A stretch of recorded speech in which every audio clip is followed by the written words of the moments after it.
kakayahan na lumaban. Tayo ang nakapagbigay ng kalayaan. Bilang ama ng katipunan, pinapaubaya ko sa iyo ang desisyon kung ang sa tingin mo ang nararapat. Napakarami na ang naging biktima ng mga Espanyol at mas marami pa ang mamamatay pag hindi natin sila pinigilan. Sa labanang ito, ating isusuong ang ating mga buhay sa panganib. Sa gabi na 29, sisimulan natin ang revolusyon. Ilabas ang sedula.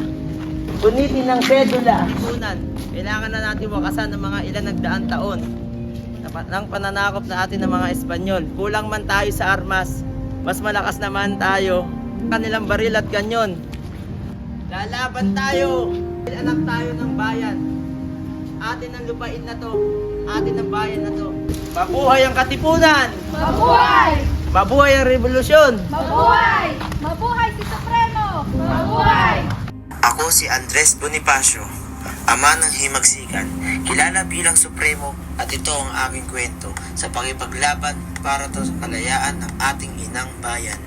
Bata pa lamang ako ay ulila na ako sa aking mga magulang, kung kaya napilitan huminto sa aking pag-aaral upang maitaguyod ang aking mga kapatid.